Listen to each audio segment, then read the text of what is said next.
जय हिंद साथियों, आप सभी का स्वागत है हमारे यूट्यूब चैनल पर। तो यहाँ पर जो है एमपी हॉस्पिटल असिस्टेंट 2026 के लिए हम मॉक टेस्ट लेकर के आए हैं, जो कि सेट नंबर 35 है। यानी कि 34 सेट यहाँ पर कंप्लीट हो चुके हैं। अगर आप लोगों ने वह ज्वाइन क्लास नहीं की है तो आप लोग प्लेलिस्ट मैंने बना दी है, तो प्लेलिस्ट पर जाकर उसे ज्वाइन कर सकते हैं। तो चैनल पर आपको सभी टेस्ट उपलब्ध हैं। तो यहाँ पर जो है सबसे पहले आप लोग वीडियो को लाइक और चैनल को सब्सक्राइब जरूर कर लीजिएगा। अगर आप लोग एमपी पुलिस की तैयारी करना चाहते हैं तो हमारे साथ 1 जुलाई से जुड़ सकते हैं। तो यहाँ पर जो है आपका पहला जो क्वेश्चन है उसमें निम्नलिखित गद्यांश को पढ़कर एक प्रश्न का उत्तर दीजिए। तो आपका गद्यांश क्या है? जीवन में सफलता प्राप्त करने के लिए केवल प्रतिभा ही पर्याप्त नहीं होती। निरंतर परिश्रम, अनुशासन और सकारात्मक दृष्टिकोण व्यक्ति को अपने लक्ष्य तक पहुंचाते हैं। आवश्यकता से घबराने के बजाय उससे सीख लेकर आगे बढ़ना चाहिए। तो ये आपका गद्यांश है। आपका क्वेश्चन क्या है? गद्यांश के अनुसार सफलता का सबसे महत्वपूर्ण आधार क्या है? तो यहाँ पर जो करेक्ट आंसर है आपका वह क्या हो जाएगा? परिश्रम एवं अनुशासन। ऑप्शन सी आपका करेक्ट आंसर है। नेक्स्ट क्वेश्चन है, उद्धव गोपी संवाद में गोपियों ने उद्धव के ज्ञान को किसके समान बताया? इसका आंसर आप लोग हमें कमेंट करके देना। आपके ऑप्शन है सूखी लकड़ी, कड़वी औषधि, या फिर राख, या फिर नीम का फल। तो क्या राइट आंसर है? आप लोग कमेंट करके हमें ज़रूर बताना। नेक्स्ट क्वेश्चन है, राम लक्ष्मण परशुराम संवाद में लक्ष्मण के उत्तरों से उनके किस गुण का परिचय मिलता है?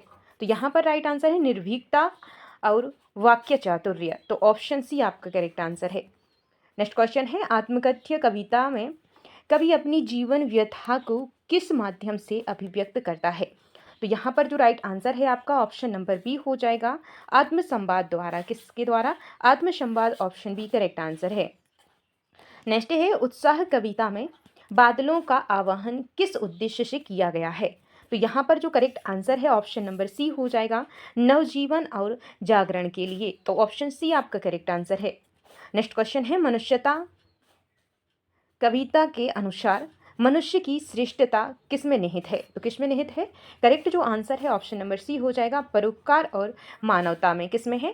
परोपकार और मानवता। ऑप्शन सी आपका यहाँ पर राइट आंसर है। नेक्स्ट जो है आपका गद्यांश है। तो पहले इस गद्यांश को पढ़िए, इसके बाद आप क्वेश्चन के आंसर लगाइएगा। यहाँ पर जो गद्यांश है, आज विज्ञान और तकनीक ने मानव जीवन को अत्यंत सुविधाजनक बना दिया है, परंतु इसके साथ ही मनुष्य का प्रकृति से संबंध भी कमजोर होता जा रहा है। मोबाइल, इंटरनेट और कृत्रिम साधनों पर बढ़ती निर्भरता के कारण लोगों के बीच प्रत्यक्ष संवाद कम हो रहा है। वैज्ञानिक प्रगति का वास्तविक लाभ तभी है जब उसका उपयोग मानव कल्याण और सामाजिक संतुलन के लिए किया जाए।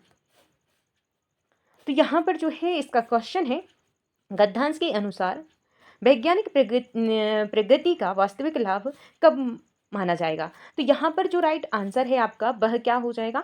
ऑप्शन नंबर सी हो जाएगा, जब उसका उपयोग मानव कल्याण और सामाजिक संतुलन के लिए हो। तो ऑप्शन सी आपका करेक्ट आंसर है। नेक्स्ट क्वेश्चन है, लखनवी अंदाज पाठ में लेखक ने किस सामाजिक प्रवृत्ति पर व्यंग किया है? तो यहाँ पर जो राइट आंसर है वह हो जाएगा आपका कृत्रिम शिष्टाचार। क्या हो जाएगा? कृत्रिम शिष्टाचार। ऑप्शन बी आपका करेक्ट आंसर है। नेक्स्ट है, बाल गोविंद भगत के व्यक्तित्व में कबीर की किस विचारधारा का प्रभाव दिखाई देता है? तो यहाँ पर जो राइट आंसर है आपका ऑप्शन नंबर सी हो जाएगा, निर्गुण भक्ति और वैराग्य। नेक्स्ट क्वेश्चन है, कन्यादान कविता में माँ बेटी को किस प्रकार के जीवन मूल्य अपनाने की शिक्षा देती है? तो राइट आंसर है आपका यहाँ पर ऑप्शन नंबर बी, आत्मसम्मान। ऑप्शन बी आपका राइट आंसर है। नेक्स्ट है, अनंत शब्द में कौन सा उपसर्ग है? तो जो शब्द है अनंत, इसमें उपसर्ग क्या है?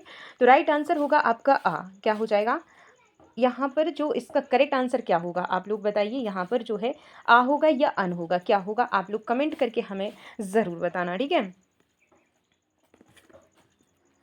नेक्स्ट क्वेश्चन है, सुलेख शब्द में कौन सा उपसर्ग है? तो सुलेख जो शब्द है इसमें कौन सा उपसर्ग है? तो राइट आंसर हो जाएगा आपका उपसर्ग क्या है? सु। क्या हो जाएगा? सु यहाँ पर आपका करेक्ट आंसर है। नेक्स्ट क्वेश्चन है, उत्साह कविता में कवि किसे नवजीवन का संदेश देने के लिए पुकारता है? तो किसे पुकारता है? राइट आंसर है आपका यहाँ पर बादलों को। किसे पुकारता है? बादलों को। ऑप्शन बी करेक्ट आंसर है। नेक्स्ट क्वेश्चन है चक्रपाणी शब्द में कौन सा समास है। तो चक्रपाणी जो शब्द है इसमें कौन सा समास है। तो राइट आंसर होगा ऑप्शन नंबर बी बहुव्रीहि। क्या हो जाएगा, बहुव्रीहि आपका राइट आंसर है। नेक्स्ट है नाक कटना मुहावरे का अर्थ है। तो नाक कटना जो मुहावरा है इसका अर्थ क्या है। तो करेक्ट आंसर होगा आपका यहाँ पर अपमानित होना। क्या हो जाएगा, अपमानित होना। ऑप्शन बी करेक्ट आंसर है। नेक्स्ट है ऊंट के मुंह में जीरा लोकोक्ति का अर्थ है। तो ऊंट के मुंह में जीरा जो लोकोक्ति है इसका अर्थ क्या है। तो राइट आंसर है आपका ऑप्शन नंबर बी बहुत कम मात्रा होना। नेक्स्ट है हरि अनंत हरि कथा अनंता में कौन सा अलंकार है। तो इसका आंसर आप लोग हमें कमेंट करके ज़रूर बताना। आपके ऑप्शन है यमक, अनुप्रास, पुनरुक्ति प्रकाशन या फिर श्लेष। तो क्या राइट आंसर है आप लोग कमेंट करके हमें ज़रूर बताना। नेक्स्ट है रस सिद्धांत के अनुसार रति किस रस का स्थायी भाव है। तो रति जो है वह किस रस का स्थायी भाव है। तो यहाँ पर जो राइट आंसर है आपका वह क्या हो जाएगा, ऑप्शन सी हो जाएगा श्रृंगार रस। क्या हो जाएगा, श्रृंगार रस। ऑप्शन सी आपका करेक्ट आंसर है। नेक्स्ट क्वेश्चन है अत्यंत सुंदर में कौन सा विशेषण है। तो यहाँ पर जो राइट आंसर है आपका ऑप्शन नंबर ए हो जाएगा गुणवाचक। क्या हो जाएगा, गुणवाचक आपका करेक्ट आंसर है। नेक्स्ट है सरकारी पत्र की सबसे महत्वपूर्ण विशेषता क्या होती है। तो जो सरकारी पत्र होता है उसकी जो सबसे महत्वपूर्ण विशेषता होती है वह क्या होती है। तो यहाँ पर जो राइट आंसर है वह हो जाएगी स्पष्टता और औपचारिकता। ऑप्शन सी आपका राइट आंसर है। तो यहाँ पर जो है हिंदी के 20 क्वेश्चन कंप्लीट होते हैं। इन 20 क्वेश्चन में से कितने क्वेश्चन के आंसर आपके सही आए हैं कमेंट करके आप हमें ज़रूर बताना। इसके बाद आपका आता है साइंस। तो यहाँ पर साइंस का क्वेश्चन है किसी उत्तल लेंस की क्षमता +5D है, उसकी फोकस दूरी कितनी होगी। तो कितनी होगी, तो राइट आंसर हो जाएगा आपका यहाँ पर ऑप्शन नंबर बी। क्या हो जाएगा, बी। क्या हो जाएगा, बी जो है 4 गुनी। ऑप्शन बी करेक्ट आंसर है। नेक्स्ट क्वेश्चन है यदि किसी तत्व के परमाणु में 17 प्रोटॉन है तो उसमें इलेक्ट्रॉनों की संख्या क्या होगी। तो यहाँ पर जो करेक्ट आंसर है ऑप्शन नंबर बी हो जाएगा आपका 17 होगी। कितनी होगी, 17। ऑप्शन बी आपका राइट आंसर है। नेक्स्ट क्वेश्चन है मानव शरीर में पित्तरस का निर्माण किस अंग में होता है। तो मानव शरीर जो है उसमें पित्तरस का जो निर्माण होता है किस अंग में होता है। तो राइट आंसर है आपका ऑप्शन नंबर बी यकृत में होता है। नेक्स्ट है निम्नलिखित में से कौन सा पदार्थ सामान्यतः उदासीन होता है। तो कौन सा पदार्थ है जो सामान्यतः उदासीन होता है। तो राइट आंसर हो जाएगा आपका शुद्ध जल। क्या हो जाएगा, शुद्ध जल आपका राइट आंसर है। नेक्स्ट है विद्युत धारा के चुंबकीय प्रभाव की खोज किस वैज्ञानिक ने की थी। तो किस वैज्ञानिक ने की थी, करेक्ट आंसर है आपका ऑलेस्ट्रेड। क्या हो जाएगा, ऑलेस्ट्रेड आपका, ऑस्ट्रेड आपका करेक्ट आंसर है। ठीक है। नेक्स्ट है जब कोई हरा पौधा अंधकार में रखा जाए तो वह मुख्यतः कौन सी गैस छोड़ता है। तो यहाँ पर राइट आंसर है option number C carbon dioxide. Next है मानव रक्त में ऑक्सीजन का परिवहन मुख्यतः किसके द्वारा किया जाता है। तो यहाँ पर किसके द्वारा किया जाता है। तो राइट आंसर है आपका ऑप्शन नंबर सी हीमोग्लोबिन। क्या हो जाएगा, हीमोग्लोबिन जो है ऑप्शन सी करेक्ट आंसर है। नेक्स्ट क्वेश्चन है निम्नलिखित में से कौन सा पदार्थ विद्युत का सबसे अच्छा चालक है। तो कौन सा पदार्थ है जो विद्युत का सबसे अच्छा चालक है। तो करेक्ट आंसर होगा आपका ऑप्शन नंबर सी तांबा। क्या हो जाएगा, तांबा जो है आपका यहाँ पर राइट आंसर है।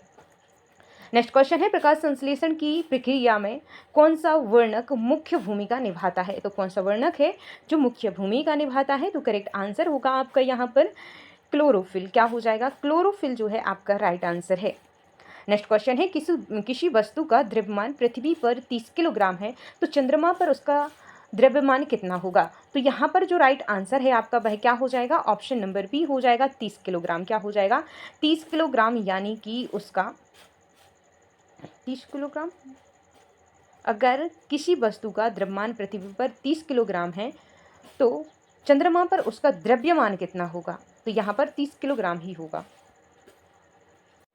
30 इसलिए होगा क्योंकि द्रव्यमान जो है कहीं पर भी परिवर्तित नहीं होता। यदि यहीं पर भार पूछा होता तो भार कितना होता है, 1/6 होता है। कितना होता है, 1/6 होता है। ठीक है। तो यहाँ पर आपसे द्रव्यमान पूछा है, अगर भार पूछा होता तो क्या होता, तो भार पूछा होता ही तो यहाँ पर हो जाता 6 पंजे 30, तो कितना हो जाता 5 किलोग्राम। लेकिन यहाँ द्रव्यमान पूछा गया है तो यहाँ पर ऑप्शन नंबर बी ही आपका करेक्ट आंसर है। नेक्स्ट है निम्नलिखित में से कौन सा अधातु सामान्य ताप पर द्रव अवस्था में पाया जाता है। तो यहाँ पर जो राइट आंसर है आपका ऑप्शन नंबर बी हो जाएगा ब्रोमीन। क्या हो जाएगा, ब्रोमीन आपका करेक्ट आंसर है। नेक्स्ट है कोशिका का नियंत्रण केंद्र किसे कहा जाता है। तो कोशिका का जो नियंत्रण केंद्र होता है वह किसे कहा जाता है। तो करेक्ट आंसर होगा आपका यहाँ पर ऑप्शन नंबर सी, केंद्रक। क्या होगा, केंद्रक जो है आपका राइट आंसर है। नेक्स्ट है जल के विद्युत अपघटन से कौन कौन सी गैसें प्राप्त होती हैं। तो यहाँ पर जो राइट आंसर है आपका ऑप्शन नंबर बी हो जाएगा, हाइड्रोजन और ऑक्सीजन। ऑप्शन बी आपका करेक्ट आंसर है।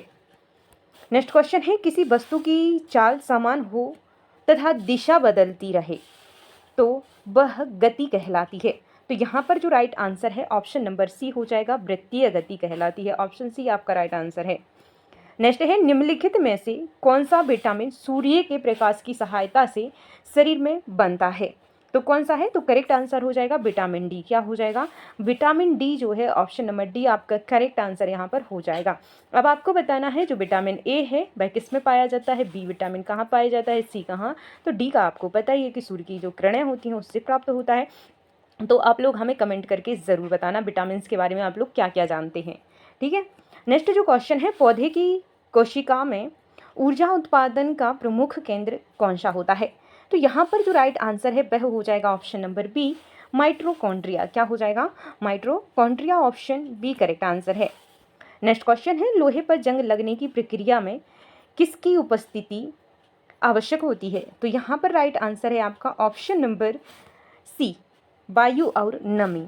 ऑप्शन सी करेक्ट आंसर यहाँ पर आपका है। नेक्स्ट क्वेश्चन है यदि किसी चालक में 60 वोल्ट की शक्ति 30 सेकंड तक खर्च होती है तो उत्पन्न ऊर्जा कितनी होगी। तो राइट आंसर हो जाएगा आपका यहाँ पर ऑप्शन नंबर सी, 1800 जूल। क्या हो जाएगा, 1800 जूल।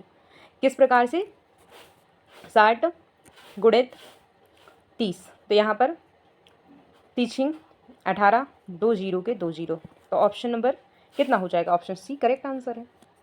नेक्स्ट है मानव शरीर की सबसे बड़ी ग्रंथि कौन सी है। तो मानव शरीर की जो सबसे बड़ी ग्रंथि है कौन सी है, तो राइट आंसर होगा आपका यहाँ पर यकृत। क्या हो जाएगा, यकृत करेक्ट आंसर है।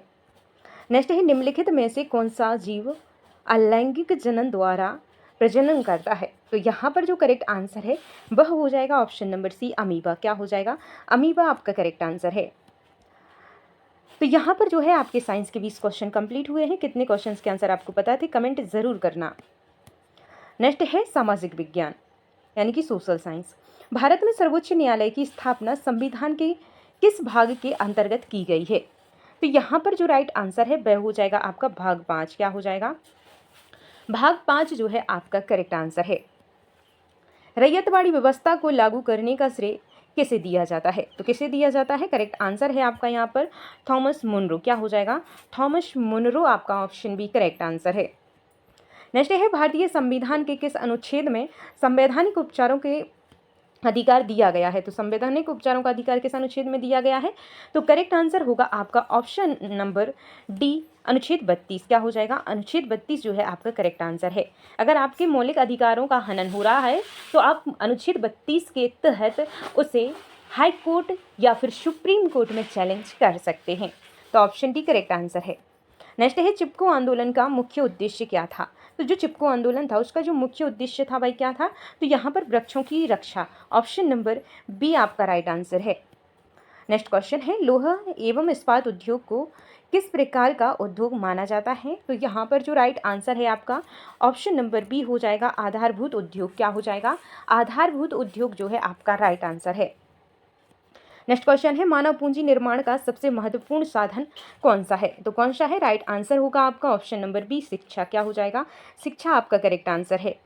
नेक्स्ट है जलोढ़ मिट्टी मुख्यतः किस नदी प्रणाली द्वारा लाई जाती है। तो किस नदी प्रणाली द्वारा लाई जाती है, राइट आंसर होगा आपका हिमालयी नदियाँ। क्या हो जाएगा, हिमालयी नदियाँ। ऑप्शन ए आपका करेक्ट आंसर है। नेक्स्ट क्वेश्चन है वर्नाक्यूलर प्रेस एक्ट किस वर्ष लागू किया गया था। तो वर्नाक्यूलर जो प्रेस एक्ट लागू किया गया था किस वर्ष किया गया था, करेक्ट आंसर है आपका यहाँ पर option number B, 1878। Option B correct answer है। नेक्स्ट है खिलाफत आंदोलन का संबंध किस देश से था। तो जो खिलाफत आंदोलन है इसका संबंध किस देश से था, आपके ऑप्शन है जर्मनी, तुर्की, फ्रांस या फिर रूस। तो यहाँ पर जो राइट आंसर है वह हो जाएगा आपका तुर्की। क्या हो जाएगा, तुर्की जो है ऑप्शन बी करेक्ट आंसर है। नेक्स्ट है भारत लोकतंत्र में विपक्ष का मुख्य कार्य क्या है? तो विपक्ष का जो मुख्य कार्य है वह क्या है? तो यहाँ पर राइट जो आंसर है ऑप्शन नंबर बी हो जाएगा, सरकार की आलोचना एवं निगरानी करना। क्या हो जाएगा? सरकार की आलोचना एवं निगरानी करना, ऑप्शन बी करेक्ट आंसर है। नेक्स्ट है, राष्ट्रीय विकास परिषद का गठन किस वर्ष किया गया था? तो किस वर्ष किया गया था? आपका करेक्ट जो आंसर है वह हो जाएगा 1952। क्या हो जाएगा? 1952 आपका करेक्ट आंसर है। नेक्स्ट है, जूट उद्योग का सर्वाधिक विकास भारत के किस राज्य में हुआ है? तो यहाँ पर जो करेक्ट आंसर है ऑप्शन नंबर सी हो जाएगा, पश्चिम बंगाल। क्या हो जाएगा? पश्चिम बंगाल जो है आपका करेक्ट आंसर है। नेक्स्ट है, द्वितीय विश्व युद्ध की शुरुआत किस वर्ष हुई? तो द्वितीय जो विश्व युद्ध है इसकी जो शुरुआत हुई कब हुई? तो राइट आंसर है आपका यहाँ पर ऑप्शन नंबर सी 1939। क्या हो जाएगा? 1939 आपका करेक्ट आंसर है। अब आपको बताना है प्रथम विश्व युद्ध की शुरुआत कब हुई, समाप्त कब हुआ, द्वितीय विश्व युद्ध की शुरुआत और समाप्ति, ये आप लोगों को कमेंट बॉक्स में बताना है, ठीक है। नेक्स्ट है, अम्ल वर्षा का मुख्य कारण कौन सी गैस है? तो अम्ल वर्षा का जो मुख्य कारण है वह कौन सी गैस है? आपका जो राइट आंसर है यहाँ पर ऑप्शन नंबर बी है, सल्फर डाइऑक्साइड। क्या हो जाएगा? सल्फर डाइऑक्साइड, ऑप्शन बी आपका राइट आंसर है। नेक्स्ट क्वेश्चन है, भारतीय संविधान में धर्मनिरपेक्ष शब्द किस संशोधन द्वारा जोड़ा गया? तो यहाँ पर जो धर्मनिरपेक्ष शब्द जोड़ा गया किस संशोधन द्वारा? तो 42वां संविधान संशोधन, ऑप्शन बी आपका करेक्ट आंसर है। नेक्स्ट है, पंचशील सिद्धांत का संबंध किन दो देशों से है? तो पंचशील जो सिद्धांत है इसका संबंध किन दो देशों से है? तो राइट आंसर होगा आपका यहाँ पर भारत और चीन। क्या हो जाएगा? भारत और चीन जो है आपका यहाँ पर राइट आंसर है। नेक्स्ट क्वेश्चन है, कृषि की जीवन निर्वाह पद्धति में उत्पादन मुख्यतः किसके लिए किया जाता है? तो यहाँ पर जो राइट आंसर है आपका ऑप्शन नंबर सी हो जाएगा, स्वयं के उपभोग के लिए, ऑप्शन सी करेक्ट आंसर है। नेक्स्ट है, श्वेत क्रांति के जनक किसे कहा जाता है? तो जो श्वेत क्रांति हुई थी उसके जनक किसे कहा जाता है? तो राइट आंसर है आपका यहाँ पर option number B, Verghese Kurien. क्या हो जाएगा? वर्गीज कुरियन आपका करेक्ट आंसर है। नेक्स्ट क्वेश्चन है, न्यायपालिका की स्वतंत्रता का मुख्य उद्देश्य क्या है? तो जो न्यायपालिका की स्वतंत्रता का मुख्य उद्देश्य है वह क्या है? तो यहाँ पर जो करेक्ट आंसर हो जाएगा आपका वह क्या हो जाएगा? तो correct answer option number B, निष्पक्ष न्याय प्रदान करना। क्या हो जाएगा? निष्पक्ष न्याय प्रदान करना, ऑप्शन बी आपका राइट आंसर है। लास्ट क्वेश्चन है आपका, इसका आंसर आप सभी को कमेंट बॉक्स में देना है। तो यहाँ पर आपका क्वेश्चन है, विश्व बैंक का मुख्यालय कहाँ पर स्थित है? तो जो विश्व बैंक है उसका मुख्यालय कहाँ पर है? आपके ऑप्शन है यहाँ पर न्यूयॉर्क, जेनेवा, वाशिंगटन डीसी या फिर पेरिस। तो वाशिंगटन डीसी या फिर पेरिस, आपका क्या राइट आंसर है? आप लोग कमेंट करके हमें ज़रूर बताना कि इन 4 ऑप्शंस में से किसका कौन सा ऑप्शन करेक्ट आंसर है, ठीक है। तो यहाँ पर जो है आपके कुल 60 क्वेश्चन कंप्लीट हुए हैं। इन 60 क्वेश्चंस में से कितने क्वेश्चंस के आंसर आपको पता थे? कमेंट करके आप हमें ज़रूर बताना। आपको क्लास कैसी लगी अपना अनुभव शेयर भी ज़रूर कीजिएगा। और अगर आप एमपी पुलिस एग्ज़ाम की तैयारी करना चाहते हैं तो आप लोग चैनल को सब्सक्राइब जरूर कर लेना, बेल आइकन प्रेस कर लेना, ताकि जब भी हम क्लास लाएं तो आप तक नोटिफिकेशन पहुंच जाए। और आपको कौन कौन से सब्जेक्ट हमसे पढ़ने हैं आप लोग कमेंट करके हमें ज़रूर बताना। तो मिलते हैं नेक्स्ट क्लास में, तब तक के लिए जय हिंद, जय Bharat, bye bye, take care.